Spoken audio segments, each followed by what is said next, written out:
Welcome back to Remember This? On this day in spring 2013, Wild Turtle's illustrious career was born. In his debut performance on the LCS stage, Turtle put his exceptional mechanics on display, earning a pentakill to secure a victory and his starting position on TSM. MIA stand, that's going to be a quadra-kill. Can he get the pentakill? Front you, 1-on-1, it's going to be the pentakill for a beautiful play. Wild Turtle stepping up. Hello and welcome back to Game 5, the Penta game, where Team Liquid looked to take down FlyQuest. Of course, Wild Turtle was on TSM way back when. He's on FlyQuest now to get another pentakill for himself. That was better in my mind than it was. I actually talked about that play last week when he picked Caitlyn. Nice. Just because, you know, him making his debut and actually getting that pentakill was such a big moment, because that was a point where everyone was still invested in Chaos. Yeah. And now, yeah, it's been so long that, Yeah. you know, where is Chaos actually? Somewhere I'm else, curious. not on this stage. If Wild you see Turtle him, is. tweet at me with a picture of Chaos. That's fair enough. Let's jump right into it by looking at the starting lineups, though, selecting the blue side because they always win. It's Team Liquid. On the top lane is Impact, their jungler Smithy, Bowbelter in mid, Double Lift in the bot lane alongside Ole at support with their coach Kane. Double Lift, he's a guy who played against Chaos. Facing them on the red side will be another squad that have people who have as well. It is FlyQuest in the top lane, Flame in the jungle. On the mid lane, Fly, bottom Wild Turtle, support Stunt, and Coach Rapid Star. And talking about Stunt, last week FlyQuest brought him back into the lineup with this starting five. 100% win rate, 2-0. Yeah, the FlyQuest, a lot of our discussion with them has been around them moving the players around in the roster, but now it feels like they finally have the roster that they want to run, and they've been sticking to it. Fly has picked up, you know, even on Azir, he still was able to roam to the bottom side of the map, and he doesn't have a lot of wasted time roaming as well. We looked into the stats, and his time spent roaming isn't actually, you know, way more than someone like Huhi or something like that, but it has been very effective, so it sticks in your mind.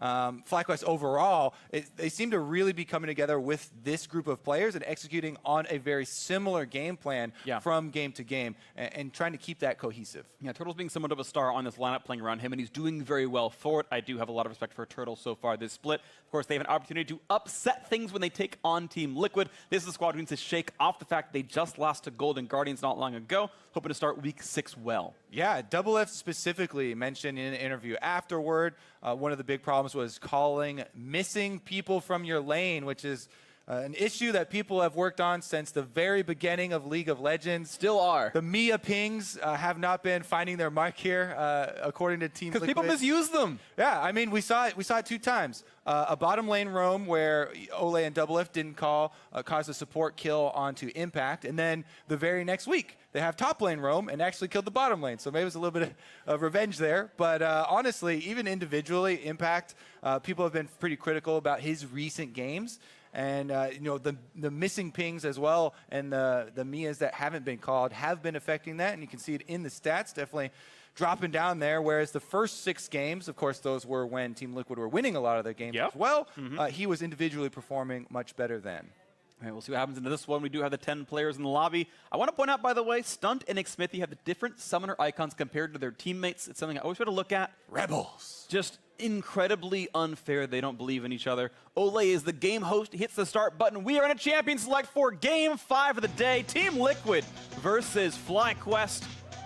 I think these teams are actually both very good. I have them individually powering to number 3 and 4 in North America right now. Liquid 3rd, FlyQuest 4th. I know that's ironic, but it's the way it is.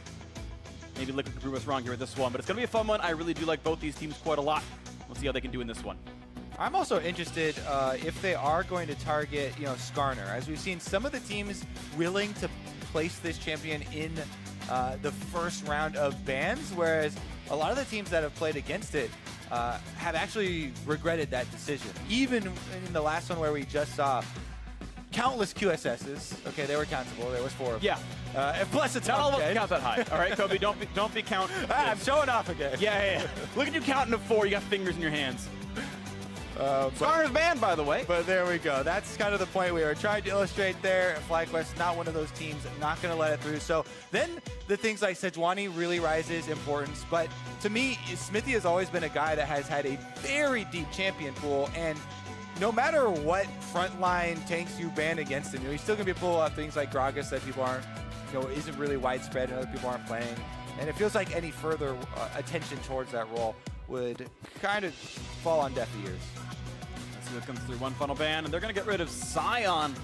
Maybe they want to play Gnar for themselves. Flame might grab that pretty early on the red side here. Keep in mind, Gangplank still up. No, Gangplank banned. Oh, I'm stupid. Just kidding. Gangplank is down in the depths. Azir picked up, though. Ryze available as a counter pick. Only mid laner banned in this one, Galio and Zoe. Yeah, Vel'Koz as well, as we've seen ineffective use earlier today. True. When he tried to do it against Febiven. Meanwhile, though, Fly, when you think of this mid laner, you're thinking more of the Roam champions, Taliyah, Ryze, Aurelion Sol. So there you go. Correct, Freak. You have redeemed yourself. You're back to an even 0 points. All right, is it going to be Gnar? Is it going to be Gnar for Flame? They banned Scion. Please, for Freak I need a better win rate than Jat. day. Actually, just having picked Ryze, I've got a better win rate than Jat. Jat's got, I think, 1 prediction right so far today. So better analysis, play-by-play caster. And Kalista, just kidding. All right, well, I got 1. All right, interesting, because this, whenever you see Kalistas, then you start to think about what sort of playmaking can they have on the bottom side of the map a bit earlier in. Then you think about which top laner is going to have teleport, since, as you pointed out, we have the Gangplank and Scion bans. Gnar seems to be the last premier there with Camille. It doesn't look like either of them want to jump on the first half of that matchup, but if one of them picks either Gnar or Camille, then you would expect the answer to come through for FlyQuest here before the double bans come in. Right. Usually top lane is not when you want to get pinched down, but... Shout out to Piglet, maybe. Yeah, right. And it's going to be that Gnar blinded up by Impact, and FlyQuest did them a bit of a favor banning Scion for it, or maybe they wanted them to push that Gnar pick through because they had a plan for it. So top set of map locked in for Team Liquid, Azir, Sejuani, Gnar. There is the Camille. Good job, Kobe. You're a smart man. So a couple of decent picks here. No jungler yet for FlyQuest. No bot lane farm role for Liquid. And unsurprisingly, those are the bans. And if we evaluate here at kind of the halfway mark, the team comps that they're building, Team Liquid seems to have a bit smoother scaling, maybe.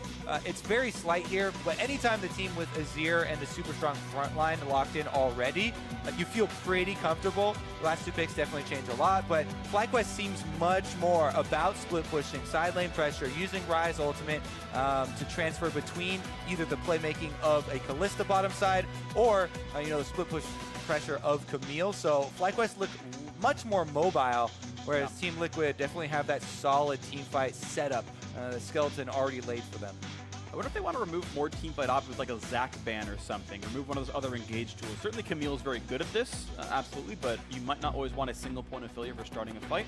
That said, tank supports this as well, so it's really up to them. What does Kane think Liquid should ban? And what are they afraid of from Fly? And honestly, Camille by herself, even if you do get to knock people out of the way for a second with Hextech Ultimatum, she's still fairly squishy. You're building Treant Force, you're building more for side lane. So if she is your initiation, which right now she is, that's a very risky option. You don't really want to pull off a team fight in that manner. If they wanted to do that, they would have to have some extra support for her engage or a more primary form. So here's FlyQuest hovering the Zac for themselves, and that's a more primary form of engage. Yeah, exactly. So they get the primary engage. I do respect the Ornn ban. I think it's actually quite good. Ornn is a great hard engage chamber from the support role, so I think Liquid still did try to ban teamfight options, and they seem to have decided Zac was the least of all the evils. Now Liquid has to lock in their entire team comp. They need the bottom lane, and all they know is they're facing a Kalista down there. They got to pick both their AD carry for double lift and Ole's support. Ole's done very well on roaming champions, the Bard, the Thresh, this kind of stuff, and with an Ezreal picked up, it actually allows you to play more safely in the 1v2. It actually unlocks more roaming champions. Might not be his playstyle though. Braum, the current hover, and certainly a great support. Yeah, I definitely agree. Braum has a lot of options for counter engage here, and trying to split up the Zac plus Camille that are going to try and have a similar timing. There's a lot of defensive opportunity here for Team Liquid. With the Azir self-peel, Braum and Ezreal are extremely safe, so they definitely look like they are looking to play a more simplistic, back to sort of basics, I guess, here for Team Liquid versus FlyQuest that are definitely going to try and use that Fog of War to their advantage. You have the mobility of the Ryze ultimate for surprise. side lane moves. Ooh, as well as a Tom Kench Abyssal Voyage now. All right. They're getting very, very creative here for FlyQuest. So Yeah. it looks like if there's any sort of tempo early on, that's going to be the main concern for Team Liquid. They're just looking to wait until they can get that 5-stack, whereas FlyQuest really want to make some mobility opportunities for themselves here, especially with Zach, long-range engage. We've seen Onda perform very well on this champion and trying to create space for themselves. So I'm going to watch for a couple of team map mobility abilities for FlyQuest. 2 fly in the mid lane, stunt on that Tom Catch the bot that can bring people around. It'll be fun one to watch for. TL, of course, again with a very standard conventional team fight comp.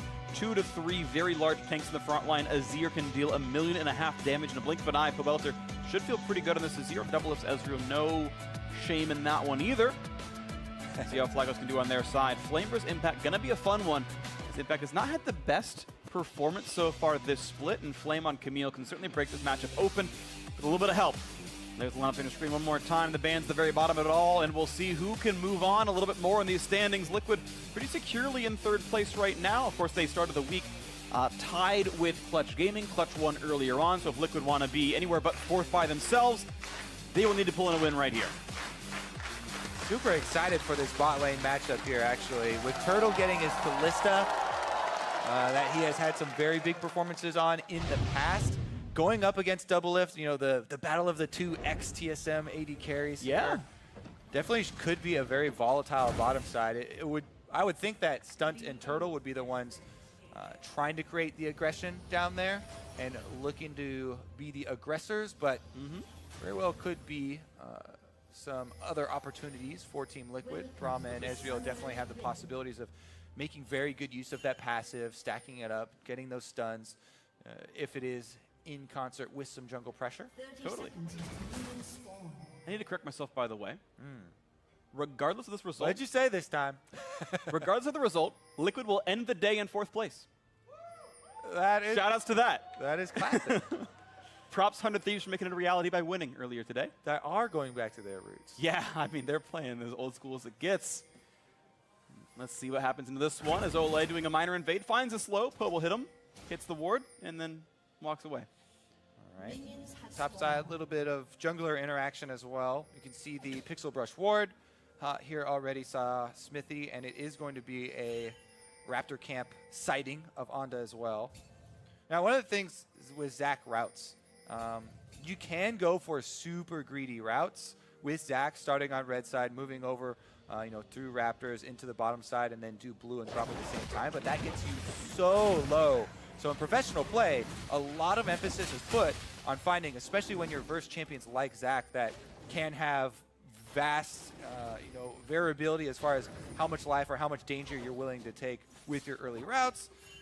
You really want to take away the opportunities for them to go for the more greedy ones and go for those like double camp at once clears that are going to increase their clear speed, but also come at the cost of possible deaths on individuals. Something interesting to happen right here, by the way. Smithy started Hunter's Talisman, the AoE one. Yep. And I don't believe he started on wards, but I think they did see that Smithy had Talisman. So they actually had pinged him on Raptors, knowing it would be a second camp. Yeah, and what the Talisman allows you to do is more easily do the Raptor camp. You can do it if you start with the machete, but you're not going to have the extra health leech from it.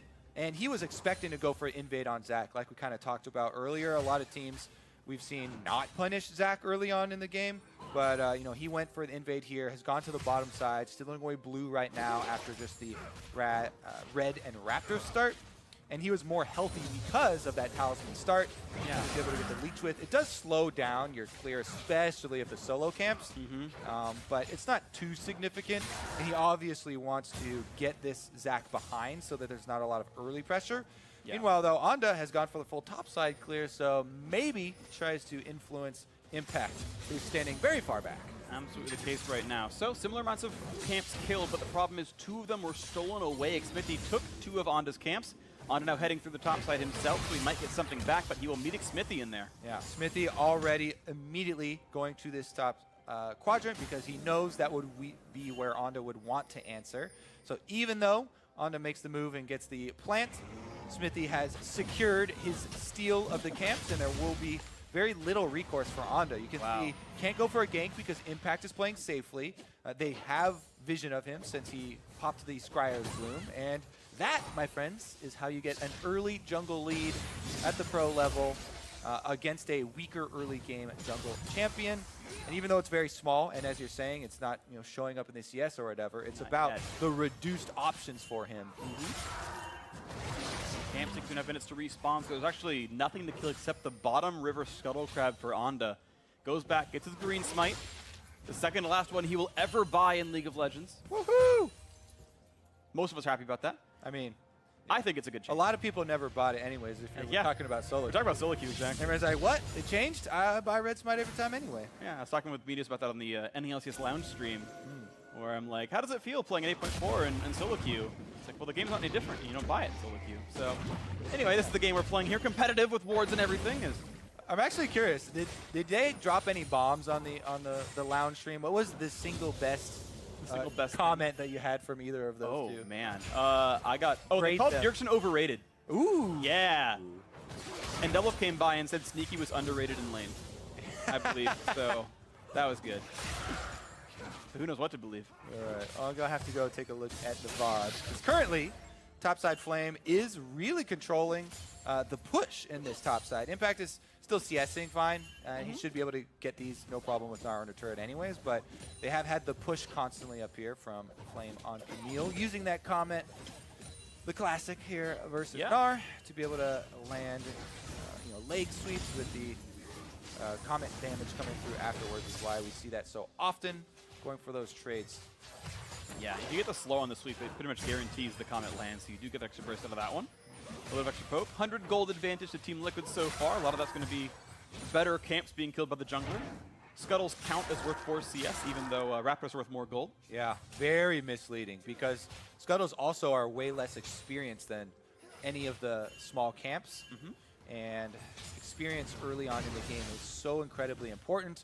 Rushing to your level 6 in a meta where almost all junglers are these tank junglers with crowd control ultimates. Speaking of crowd control ultimates, or well, without ultimates, but still, Stunt chomps up Turtle and goes, we're fine, guys. Yeah. With his first gank, turns into a couple of points of mana and a couple 100 HP burn, and that's it. So I don't really get too scared or invested in a early ganks down bottom towards a Tom Kench lane. Yeah, it's almost never going to work. And in this case, it did not. And now Smithy goes back to his jungle and gets spotted by 3 wards and then recalls. Yeah. There is a lot of deep vision here for FlyQuest in the red quadrant. And Smithy, another early thing that I should point out, for pro junglers especially, counting the wards that your enemy jungler has in their tracker's knife. This is not going to be useful at all anymore because it's literally removed from the game after this. Give us the advice, weekend. Kobe. But counting those wards early on in the game, you could be like, oh, he has no wards left in his tracker's knife. He must have just put them both on my red quadrant side, so Smithy should know that he's in the warded side. And he's trying to burn down the red before clearing out either the zombie ward or even the control ward. But he knows right now that he's under vision, and the rest of the team is playing accordingly. Going to grab this red, no problem, and one more smack will do it. He killed the control ward a second ago as well, so a zombie for him. He can kill another one that Onda put down a little while ago. Ole gonna walk backwards, trades Qs with Stunt, but really only hits one, so Stunt gets no damage. Tier and Sheen double stacking up his items right now. He's going to feel pretty good about this. The game's staying very equal in the early game. The lane's pretty close in farm all across the board. Yeah, the lanes are, but the jungle isn't. Onda has no options, so he tries to go for an invade. There's the experience difference we talked about. Smithy level 6 now. The only reason Onda can do this is because Pobelter just went for a recall. So their mid-lane difference allows Onda... oh, actually, Smithy got that smite, right? I think he did, yeah. Okay, so Onda took away maybe a small one or 2 small ones. That's about it. In that. Ooh, nice. Ult didn't land the W, but a pretty good amount of damage. Now the ult gets traded back in for a Flame, and here comes Rise. Fly wants to be in this one. His Impact's running away. Does have Flash, so he gets rooted up. Q's going to land. Oh, the W doesn't land for Flame. He flashed late, and it would have meant the kill. An unfortunate misplay out of Flame denies him first blood. Now Smithy wants to fight, but he's 1v2 in this one. Only so much he can get accomplished, but it is a lot of damage. Are you kidding? He nearly kills off Fly. stopwatch. Now watch for this one. W's not going to land. Xmithy forced to run away. Flame, once round 2, misses the stun, but the red buff means damage, gets the leg sweep anyway, and Flame gets first blood, the best play in all of League of Legends history. Got a big red nose and honking his horn, and That was pull out the car. funny that he is the one in the end rewarded with first blood bonus. Everything comes out right as rain. Pobelter, though, wasn't roaming, so he got the early shove here. Flies now back in the mid lane with his teleport, but here's another look at just the second half of this. Okay, they cut out the first half. No dive there happened before, but the stopwatch actually saves him. Smithy tries to time the second swing of the W there with the duration of the stopwatch, doesn't quite get it, and then Flame's able to finish it off. Really close one there, but now we've got ourselves a 400 gold lead for FlyQuest. Hon's done a pretty good job of staying pretty much alive in this game. I checked right as the Raptor fight was starting, and he was only 60 gold behind individually, so really survived here the game from Xmithy quite well. Blue's going to be handed off, no problems, to Pobelter, who is plus 12 CS himself because he did not roam out. Bottom lane even being able to move up the river here. Checking back in as well. This Team Liquid duo has the CS lead, gets the Scuttle Crab control, even was able to get the push. So, you know, Ole and Double Lift doing quite well for themselves down here. We do have the Sheen completed. You know, he's got his nice purchases already, had the tier stacking up, so feels very confident down there, as well as having the ultimate to try and control any of those other lanes of minions that kind of get out of control. And Team Liquid's game plan of heading towards the smoother 5 versus 5 setups seems to be going decently, despite the hiccup on top side where First Blood was given over, and as you mentioned, that also put Smithy further behind in the jungle. So Ondo was able to use the time that he was dead, you know, just farming up the own jungle and getting the completed Cinder Hulk as close to Smithy's pieces. Yep, less items for Sejuani right now. It'll change around this hiccup. They'll be fine. I'm sure they can hold their breath, and it'll pass before too long. Impact coming by as well as they eat a couple of grapes down there. Thankfully for them, Rift Herald does not eat those grapes, unlike the little smaller cousin, the Scuttle Crab. Since you like being technically correct. Yeah, they're honey fruit. Honey fruit. I'm aware. Honey fruit. Okay, well. Fight! Oh, blue team gets it. Can they grab the relic in time, though? They're zoned out, so it's only some gold, and they will not re-summon the Rift Herald. Yeah, it doesn't mean a whole lot if you're not able to grab the eye, by the way. Oh, he's trying. Secret Agent Xmithy. Doesn't have flash, so that's a bit dangerous. Out he goes, and yeah, that's going to be a despawned. Actually, it lasts like 45 seconds or something, right? Maybe it's even up to a minute. He's trying again. All right. I love this game. All right, Twitter. Hashtag Xmithy win, hashtag Ondo win. Will he get it or will he be denied? Break his ankles. Get in there. Oh, hashtag Xmithy win. He gets it. TL. Oh, he knocks them out as well. He's going to have to ult. And he doesn't ult out. What? Huge misplay out of Ondo. He's blobbling. What just happened? All right, that was one of the biggest misplays I've ever seen, and TL gets a kill. Bottom lane in this game, they're just like, what the hell is going on up there, guys? Is this Ignitas vs Renegade? What's going on, guys? Oh, man. All right, well, let's return to the scene of the crime in the replay here. Onda trying to play defense. Oh, and then he sees top laner has backed off because you can see on the mini-map going for the minion wave there. Then, if you full channel the ultimate, then you can't be interrupted, and you will get out. So I think he just stopped the ultimate channel a little bit early there. Yeah. Because he didn't actually want to take anyone over with him.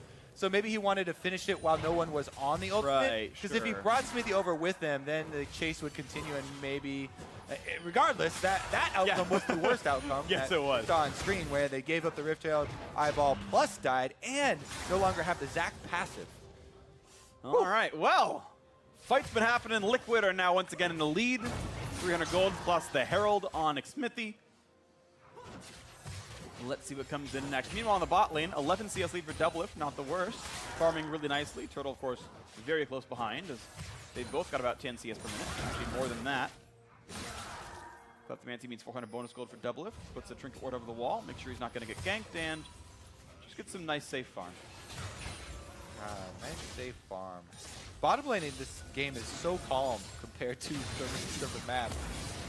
The constant plays we're having up there. Once again, we're going to have a jungler sighting here. Smithy has a red buff, so Onda's going to have to run right out of there. Not to mention both solo laners for Team Liquid were pushing up, so that was a risky invade, but being Zach and using the Blast Cone there, he was able to get his mission complete. There's deep vision now in the jungle. Fly! Oh, he catches them despite the flash. Actually, the back end of it tagged him. One more hit's going to be a stun. He's trying to ult away, and now he can't get out because Sedge stunned him. No escape route left for Fly, and he's grounded. Second kill in for Liquid. Belter with the all-in onto Fly there, starting it out with the Azir sec. Didn't even have to blow Summoner, so that's a huge discrepancy in mid lane. And now with the Rift-Tailed Summon, they're going to be able to finish this one. That's for sure right there. Shelly shows up, Demolish helps as well, and gold goes over. Nicely played. Liquid now breaking this game open. 2,000 gold lead, another charge into the mid. Yeah, significant damage down there as well to the secondary one. Belter immediately raises the Azir turret for extra pressure on mid, so they get a reset without having to give up any pressure. And look at this one more time. Fly tries to get out, but Smithy flashed for the extra auto there to get his Permafrost stunned down, curing their kill and their first turret bonus gold. Really heads up to immediately summon as well. A guaranteed first turret came through, and it was nicely played. So, as we reset on the map, the gold lead remains 1,800. Azir turret falls down pretty quickly in the mid side as Belter had summoned that one a second ago. And I get to once again watch Impact face off against Flame for a few more seconds. This gold actually +4 CS for Flame, so much better than the actual global average for the matchup. I believe Mark said it was normally -8 for Camille. This one plus a few. Yeah, and that matchup has so many intricacies in it because of the possibilities of timing windows there. Working around Mega Gnar, you know, Camille being able to all in very easily if you have vision on Mini Gnar and the junglers. So that one has so many factors. It's a high variance lane, even if the definitely average is something else. Look at this vision, though, because they're moving up past the river now. Team Liquid have been able to secure so much off of those top lane plays that the bottom of the map is now finally getting the benefit here. Belter making the pick in mid lane, taking all the summoners off of Rise in addition to the mid turret, means he gets to move right in, claim his prize there, and grab the blue buff. All right, and Liquid doing a pretty good job of strangling things away. Gonna look for, can't quite get in smite range for any of that. Didn't have it up anyway, but no wolves taken. Ooh, he wants to go for a little bit of a trap here. Lands some slows, gets the Q again, knocks him out of it, gets a stun as well. And no follow-up damage coming through. Has to respect the fact the rest of the team could come around. Tahm Kench, of course, nothing to scoff at, as it's yet again another Ignite plus Glacial Augment Tahm Kench, just like the previous game we cast. Of course, bot lane has been fairly uneventful kill-wise, at least so far in the game. Yeah, and but the Team Liquid bottom lane, even though there's no kills down there, they're the ones with the pressure. You know, they move up their minion wave as well. Olay's in here invading with the rest of the team, and the Dragon is started up because not only the mid lane, you know, and the good play of Belter, but bottom lane as well. So Team Liquid with so much control here early on in this game, it looks like they are going to be able to control the pace. And if you control the pace as the team with great front line and Azir. Another knockback, going to cancel the ulti once again and Fly again. Has no way out of this one, but except walking. Gets a slow a couple times by Azir. The flash exhaust, the Q could land in a second. Ulti coming out for Olay, just all the crowd control in the world. And Fly is down once again. The wings are clipped 3-1 for Liquid. And they continue to be able to push up here. As we talked about in Champ Select, if FlyQuest aren't able to get any early pushes going, any use out of their Abyssal Voyage, Rise Ultimates, traveling to side lanes, Fog of War engages from Onda, then it's going to be hard for them to get back into this game. You know, you can see them scrambling here, but Team Liquid have the opportunity to roam up with multiple people. This is a jungler gank plus Impact had already pushed his lane. Bottom lane, just fine, leaving Double Lift down there after pushing, so Olay got to join as well, and Fly, even though he had Onda in the area, there's no way he's getting out of a 4-person merge from Team Liquid. Yeah, I really like how Olay played that as well. He saved the ult till he was in the control warded brush, so you could not use the animation as a key to juke sideways. Either way, well played by the squad, and Liquid getting a little bit farther ahead now. 3,000 nearly their gold lead here. Yet to get a second turret. They've got that cloud from earlier. We'll see where the next play ends up being, but slowly but surely they're getting farther and farther ahead in this game. Yeah, Belter right now with Nashor's Tooth and both magic penetration items is insanely powerful in this game. He doesn't have his flash right now after that play, but does have a cleanse. And if Team Liquid play around this Azir, then seems like there are going to be just very few things for FlyQuest to go after. If you are Onda right now and you're trying to get your team back into this, you're looking for an area, you have to try and just even go through lanes, honestly, because you know that the enemy team's been invading your jungle and there are going to be wards there, so you won't have Fog of War to work with. That's what he's trying to do here. Into the play bot side, there is a Zac coming around. The big knock is going to be there, but gets taken off by stun for a second. Here comes Camille as well, flashing for it. Flame to make the double can go down. They found one. They're going to find two, and the play comes through. 4 of them show up. They get 2 kills. Man, with one of the few options left, he goes right down the lane. They use the teleport. Great job by FlyQuest. Even though they didn't have a lot of options, they're able to make the one they have work down here to get some gold back for themselves. Turret as well getting very, very low. Even though Smithy moves in, I think it's mostly the Azir Mia that's causing them to back off here. Pobelter's the big threat that was heading down mid lane and causes them to back off, so they don't secure the objective afterwards. That's very rough for FlyQuest. They really need that gold to get back in this game. Here's another look, though. Onda just walks straight down the lane. Great job by Hing, able to get off the Q there, and the teleport from Flame ensures that they secure both of the kills.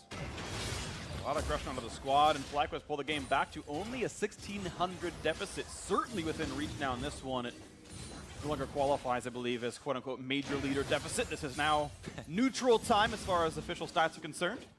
And that will tick up slowly as this one goes through. Liquid is a few weeks ago where the team that was speedrunning everyone. They were nearly killing the Nexus at this point in the game.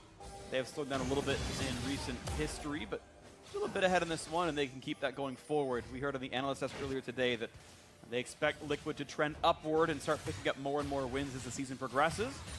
But playing FlyQuest close, we'll see how the squad does. As they have so far been undefeated with this lineup, sample size of 2, but really do have high hopes for FlyQuest here.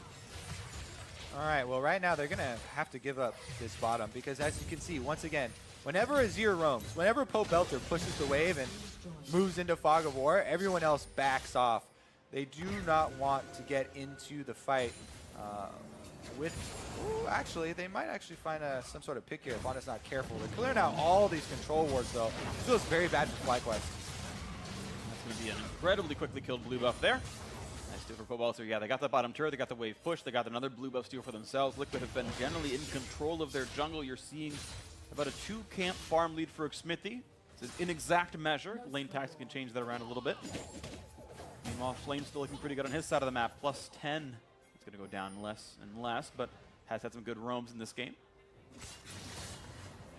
Yeah, Pobelter is up 12,000 gold and change over Fly with just the assists, the extra minions, the turret kills that they've gotten, and yeah, and 1,200 gold is half of the entire game lead, so that is where most of that lead is. It's going to be Liquid hoping to, as you mentioned before, play around Pobelter and Fly.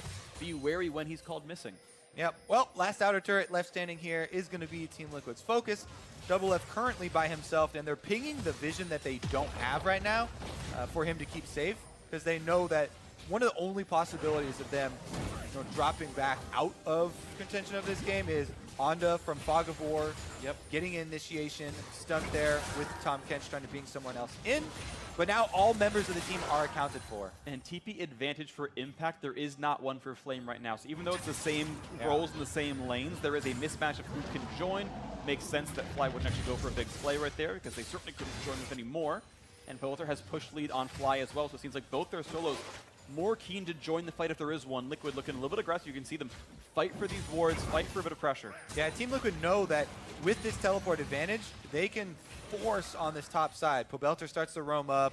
Impact continues to push on bottom side. And they're forcing FlyQuest to choose between bottom wave moving up to the turret and trying to answer the Team Liquid pressure. You can find them. Fights for those. Nice smite. Onda gets the scuttle. Not scuttle. Big raptor. Same amount of gold, though. This comes in next. Oh, a nice solo kill. Okay, duo kill on the Mountain Drake. Liquid continue to add the non-combat objectives to their inventory. Onda gonna look for the play. Actually goes for the knock-up there as the Drake goes down, but doesn't find anyone to actually fight over there as we cut over. 2,600 gold still the lead. Liquid doing pretty well on this one. FlyQuest have just never really had quite the stranglehold on a lane to actually knock the turrets all the way down. A lot of these are injured. Bot lane's at 10%. Top lane, I think, is around half right now, but that gold is still waiting to be grabbed. And even with Turtle and Co. here, doesn't mean much more. Both gets a blue buff, walks back to mid. No worries for him. Yeah. As we progress in this game, we're going to keep most of our attention on the lane allocation here for Team Liquid, because FlyQuest are constantly going to be looking for either Abyssal Voyage to help out one of the split pushers like Camille or Ryze, or a Zac engage from some sort of fog of war that they're able to carve out with vision denial. Currently, Team Liquid have decent vision up in this top quadrant, so they've been tracking Zac, and it's making the counterplay fairly difficult for FlyQuest to come up with. But the battle over that vision is what is going to spur the next kind of point of contact here. Absolutely not going to be found onto one. The pull back together, even though the Arcane Shift is back for double. But what's the front line going to look like? The unstoppable pushback to display Kidnap, as they're going to find Ole by himself. Pulls in the hourglass, looks to buy some time. Double buff found to the backside.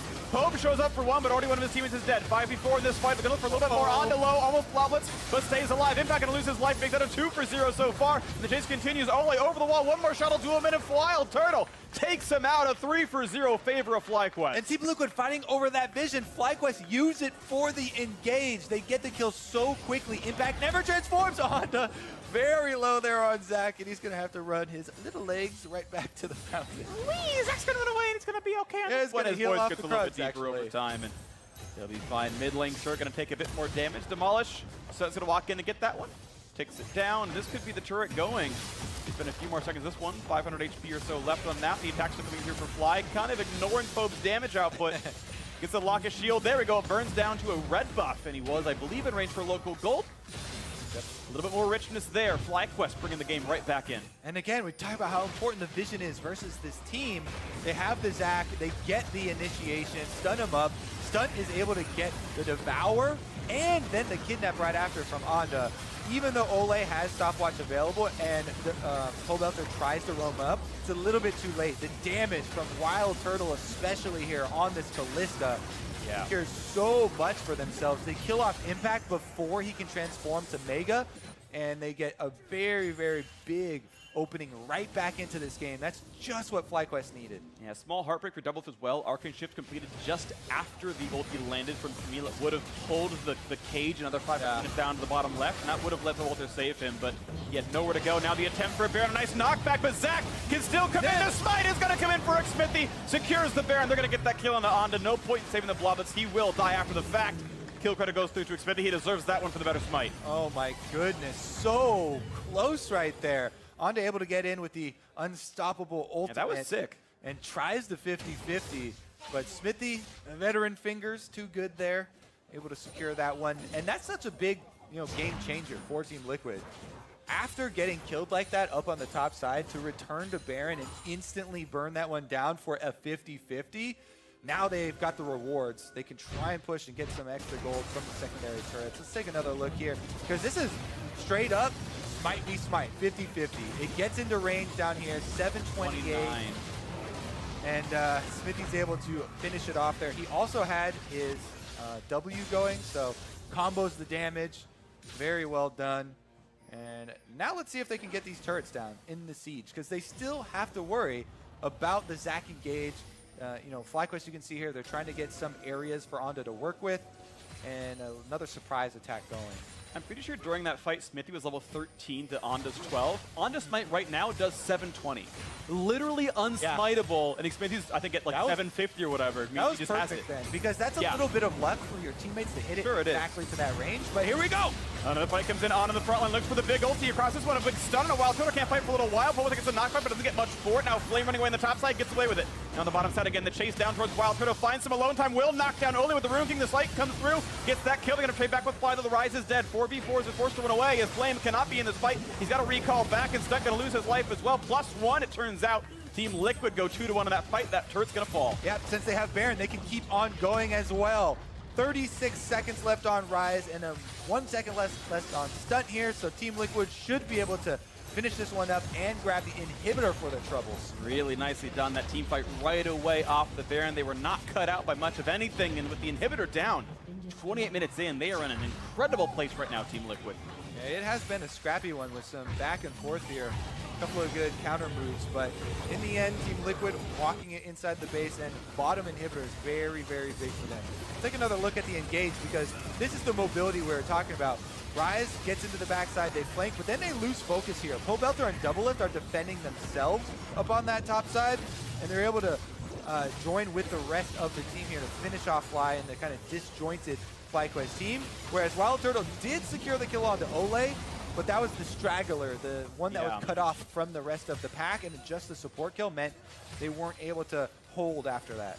And respect the attempt to go for the fight by Fly, but the reinforcements were there, and it meant more. The base fell away, and now Flame forced to run, but he's slowed by that frozen mallet. Look at him try to run away with those little metal legs, not going to mean much. Nice snipe comes through for Double Lift. He is so alone and jumps away, buys some time. Meganar comes in, finds the big stun against the wall. They picked up one, they're going to find a second onto Unstoppable, not for long. Wild Turtle going to lose his life as well. Double Lift wins that to a 1v1. A fourth coming through as well. FlyQuest just losing control of their composure. Cut outside their base. Yeah, and that's going to be a teleport down to the bottom side here. It looks like they are going to try and run it in very quickly. Let me see those minions. They've got multiple supers, and with the Baron buff, that could be the end of the game if they just push on this wave. 20 seconds of respawn. This could be the end of Saturday as they push the minions towards the Nexus turrets.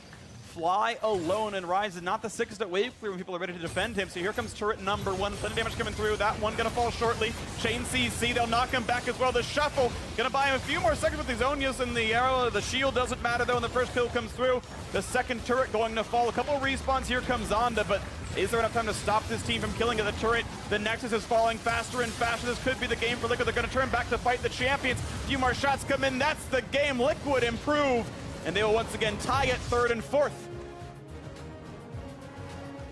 Whew, definitely some weird shenanigans going on early on in the game, especially up on the top side, but once they slowed it down, Team Liquid, able to pick off a couple of back-to-back fights there and finish it up with the end of day number one here of week 5 with a victory.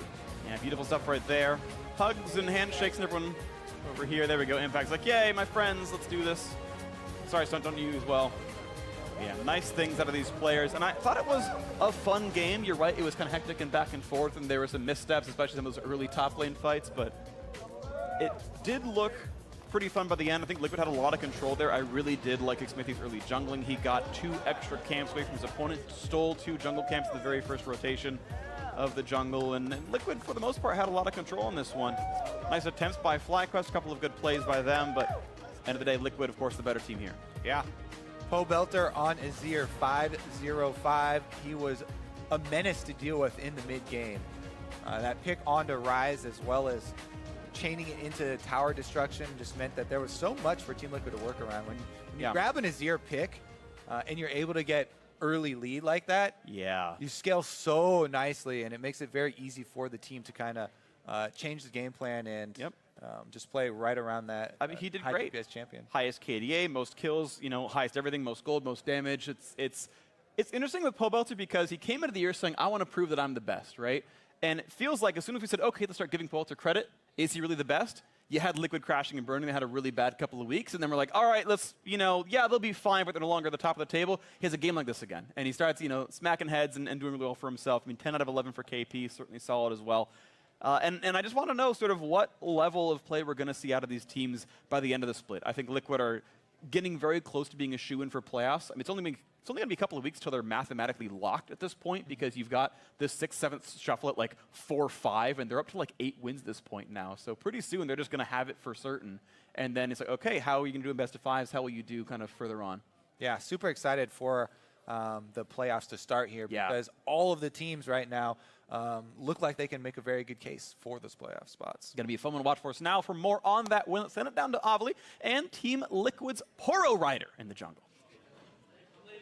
Thanks, guys. I'm here with Xmithy. Congratulations on that win. Now, last week you guys did have an 0-2 result. Did that performance affect the team's mentality at all, and how were you able to turn that into a win today? It kind of affected our mentality, like in a good way, I guess, because we were trying to find more problems in our play, and this game we still had a lot of crucial mistakes, but we're working towards trying to be more clean, I guess. Have you identified what you would think is the core issue for Team Liquid?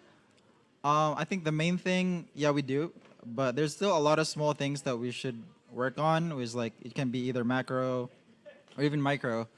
We still have a lot to learn, and our coaching staff is doing really well. And how, along with the coaching staff, what steps are you taking to kind of address those issues?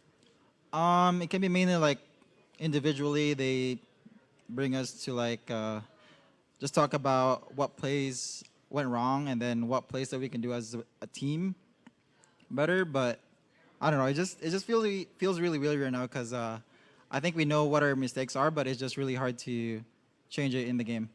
Now, at the beginning of the split, the community was really hyping up Team Liquid as like the powerhouse of NA. And although the standings no longer really represent it, do you still think that you're one of the strongest teams in the NA LCS? I think we can be the best team in NALCS, but right now we still have a lot to learn, and yeah, it shows that we're just still kind of not the best team, I guess. Well, you're working on it. Congratulations again on your Magic Smithy. And to wrap up the day, let's hear from the State Farm Analyst Desk. Thank you very much, Avali. Team Liquid moving to 7-4, picking up the first win of the week for themselves. But as we took a look at this game, I do think that this is one of the games today where draft probably determined the least in terms of the final result. I feel like that's what we've been really harping on a major portion of the day. This time around, both comps kind of fell in line with what the teams want to do, and it was more about the execution of the picks within the play. Yeah, I mean, I think Team Liquid has a bit of a better scaling comp, and as a result, they have losing side lanes. Rise wants to roam around on the map and try and make some plays happen. And the first big play that he goes for up in the top lane at 8 minutes doesn't really work out in their favor. It's a good look because, you know, Impact's playing it pretty well, but this is all a bait because Rise is on his way up. He's going to ult in, but they don't actually get this kill, and Flame flashes just a little bit too late to get the W extension.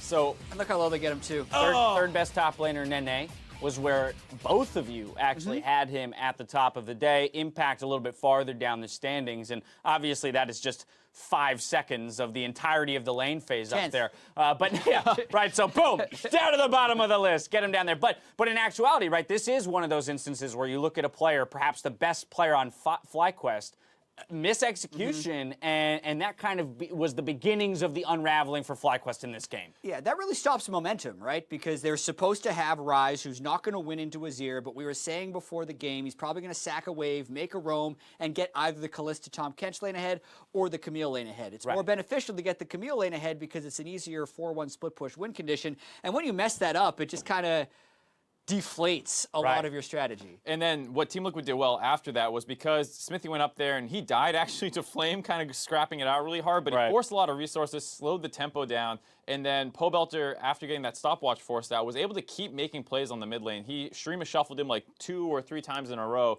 and that's where Team Liquid got control of the game. What do we do about this guy, Jet? Pobelter. I mean, so come on. We've been talking a lot, and Freak mentioned it towards the end of the broadcast. When we say Pobelter is really good, he proceeds to be bad. And when you say he is bad, he proceeds to be good. It's like the Pobelter paradox is what we have to say There now. it is. So he did okay this game. We're just gonna middle ground him the whole way through the split. He could have done more. You know, he might have been the best player, but he could have done more. Because in all seriousness, he actually did perform incredibly well in this game. Maybe. On that Azir. Sticking to the bit. I like it. Sticking to the bit. But yes, I mean, capitalizing on some of those resources that were, you know, expended in the top lane by FlyQuest gets him rolling in the mid lane. And then we just saw kind of the map pressure fall on top of FlyQuest. In that losing matchup that Doublelift and Ole had, the Ezreal Tahm Kench, they end up taking the first turret. Yeah. They actually end up taking mid turret as well, and then going up top. The mid turret was taken rather by the Rift Herald. Then they go top turret and take it as a duo. And so where does that even come from? Why are they getting away with stuff like this? I mean, the way I think about it is you have 2 winning matchups, but you have your best player in Flame against arguably Team Liquid's worst player in Impact. So that's the lane they tried to snowball. Doublelift versus Wild Turtle is a bit of a mismatch in their bot lane, and so they wanted to attack the strongest and weakest point on the map in the top lane. That didn't work, and then naturally over time, the Ezreal, which is counterpicked by Kalista, slowly starts winning. They did gank it once. They got a double kill down there, but at that point, it was too little too late as the game had kind of slipped away from the bot lane's control. One more macro clip I want to take a look at comes 30 minutes into the game. This is FlyQuest winning a fight not forcing the Baron. Team Liquid will in response. Yeah, and FlyQuest was down about 3,000 gold before this fight. Notice how they get a really good flank around the back from the Rise as the Camille teleport completes, and they basically delete Doublelift from the fight. And then they kill 2 more people. So at the end of this, it's just Pobelter Zazir and Xmithy Sejuani, which is threatening, but you're a team with Callista. And even though Onda's Lowy's got Smite up, could actually just Smite for the heal, and you can go for this Baron. You should absolutely be trying to force for this Baron, zone out maybe with Flame, stack up the Callista Spears. They stay out on the map for a long time. Team Liquid literally just revives from their fountain and decides to 5-man the Baron and go for a 50-50, which I actually think is a riskier Baron call than FlyQuest had the opportunity to do, and they get it. Yeah, so this was a situation where FlyQuest tried to grab turrets. Instead, it was really hard for them to get the mid lane turret. Fly almost died versus Pobelter. Yeah. So they were late resetting, and they couldn't actually contest that. And That's where the gold dips. That's the game. Yeah, if they went for the jugular off that play, maybe they throw the game there, but they were losing that game anyways. And as soon as they don't go for that play, Team Liquid is the one who shows that they're aggressive, and the game ends minutes later, still with that Baron buff on. Those are those make or break calls, and it's hard to, it's hard to say what the communication would have been like in that moment, but ultimately Team Liquid capitalizes on the fact that FlyQuest stayed out on the map for far too long, pick up that Baron, close out from there. And now I'm looking at a FlyQuest that way at 4-6 was very well positioned to make a run at the playoff picture, right? We were pretty high on them coming out of their preceding weeks and their possibility of picking up games and maybe making a case for that playoff run. What are our thoughts now? I didn't expect them to beat Team Liquid. Right. Yeah. So yes, they are 4-7. They can probably lose 3 more games, right? You said the marker was 8 games, right? Is the absolute minimum you can get in there. So they can still win 4 of their next 7 and have a chance of getting there. It's going to be really tough for a lot of these struggling teams to find the wins to get in the playoffs. We're talking about them, Optic, the fact that 100 Thieves picked up a win that was today huge. really hurts FlyQuest because that's a team they're now 2 games behind. Right. Yeah, it's going to be really hard. I don't think it's out of the ballpark yet. Just looking at their next lineup, you have... They play 100 Thieves tomorrow. That's the game. Yeah, Pay 100 attention. Thieves. TSM hasn't been looking too fantastic. I mean, they did win today, but like we said, that was such a crazy game. It's kind of hard to evaluate. So there are some winnable games, but they do need to clean up their execution a little bit because this was a very even draft situation that they got outplayed. Well, we're talking about it, so let's take a look at what today's games did to the standings. Despite faltering, both Echo Fox and Cloud9 retain 1st and 2nd place respectively, while Clutch Gaming and Team Liquid hold 3rd at 7-4. Now, just for fun, let's take one more look at the predictions and take a look at how you both fared Such a blast. today. Fun day. Not the worst in all reality. If I just listened to my gut, I could be tied Jat. You could have done it on today if you hadn't flip-flopped for the 2nd time to the incorrect prediction. I don't agree but with that definition. I went with my gut with COG, and that was a huge mistake. Agree to argue. So- We can do that later. But hey, great. only one game separates you guys now in the prediction scores. A couple weeks left to go. This should be very interesting moving into week 9. Throughout the split, we've pinpointed the plays that sometimes get overlooked. But for this iteration of I'm Helping, brought to you by State Farm, I'm sure I'd be hard-pressed to find anyone who missed Aframu's godly hooks in his win over Cloud9. Been scaring back and away, deciding they're going to force the fight a little bit elsewhere. Video's going to be saved for now by Ryu's heroic entrance. Ryu grabbing the kill onto Jensen to start this one off, trying to get himself away. Barely going to be creeping out until they're able to grab the kill. Someday coming in the TP behind enemy lines. Cloud9. Oh, nice Bandwidth in one. the middle of everything. The hook will shut Licorice down as Sneaky now going to be double killed. I'm taking lane. I'm just ulting. I got hook on Corky, Corky, Corky, he bucked. He bucked. Corky. Back up. Kite. Here comes gameplay. Wait. 4 seconds on hook, okay? Yo. Turn, no flash. We can go. Come. Hitting now. No. Kill her. Hey, Close to heal. Nice. Good return to form for Afro. He's such a big player for that team that when he gets this champion, he's able to just put the game in his own hands, doesn't need to follow up on anyone, just finds the right hooks, and they're able to kill everybody. I mean, this guy's identity for so long was play-making support. You're looking at things like the Thresh as an example, the Alistar, and even on things like Morgana, flash plays, and here we're seeing glimpses of that. So it'll be really interesting to see, again, if this is just enough of a taste of that glory that he needs to kind of compel himself to reach that point once again. Now, we missed it earlier. We wanted to take another look at the end of the bout between Optic Gaming and Golden Guardians. It highlights that while many plays are made with good intentions, they don't always end as planned.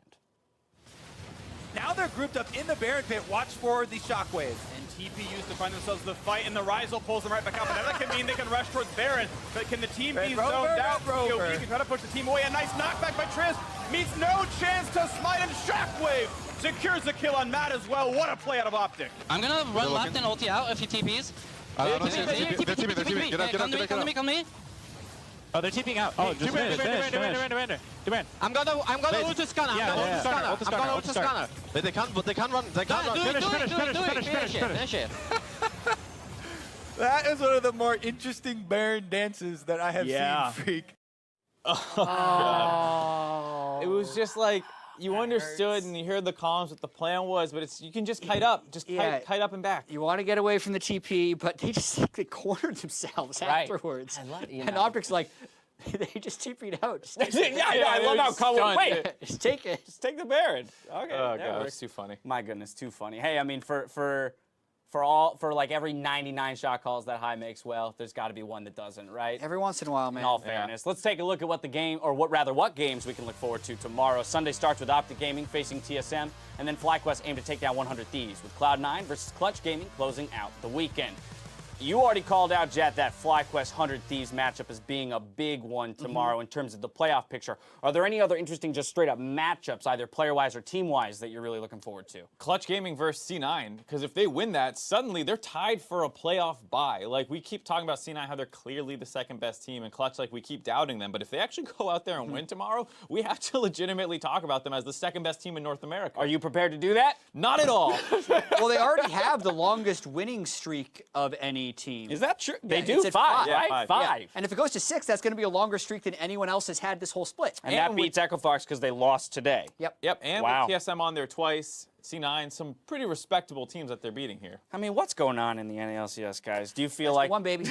we're getting no closer to a definitive picture, I feel. Best of 1, 41 roster new moves, new players. Right. Of the 50 starting players, 1 + 1 41 = were 2. moved to a new team or new position, new roster, something of the like. Yeah. That's insanity. And every team is changing a lot from week to week. So we're getting a lot more insight as well into kind of how the teams work. We got like 5 or 6 teams making documentaries, and we know how, like, we've seen a few subs from the academy teams. We've seen how some teams have hit rock bottom. That's what happened to 100 Thieves. Right. And then, you know, they had heart-to-hearts amongst everyone and actually decided on a singular way to play and smashed today. So, and that could be fleeting, right? Now that they've solved everything, is it really solved, right? We're going to have a huge patch hit next week as well. And not that I want to get into this because it's a huge discussion, but in some sense, that's exactly what Spring Split is about, right? I mean, as we find ourselves in a franchise system with the permanent partnership and more growth-oriented approaches, you're going to start seeing instances where Spring Split can be spent with more experimentation, and it's less about picking up every single win or grinding it out because you need the victory. And I think a great example of this would probably be Optic, a team that didn't look like they gelled together and have a definitive play style. People had them power ranked pretty low at the start of the season, but you see a legitimate strength in Arrow and Power of Evil's team fighting. Acadian is good in the early game to get them through there if they could just shore up a couple of the other positions, and that's what they're trying to do with Dokla subbing in. So that's a team that you're looking at like, okay, maybe Spring is a little out of the grasp for them, even though they are still trying to fight into the playoffs. They could become really good in summer with 1 or 2 moves. It's crazy, it's hectic, but I like it. That's going to do it for Saturday. So for myself, the casters, and the entire live broadcast crew, thank you for watching. We'll see you tomorrow for more of the NALCS. Good night.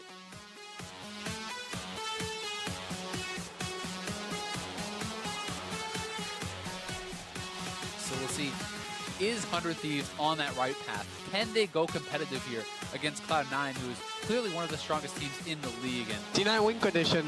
Avoid bot lane first blood. Dumbass bot lane. We cannot win today. And Scarrett looking to lay down the CC. More damage going to be poured into Smoothie here. One more turret shot will take him down. It's first blood. Over to Sneaky now in the front line as Ryu flashes over the wall. Barely going to be kept alive. A double kill for Tony. Looking amazing.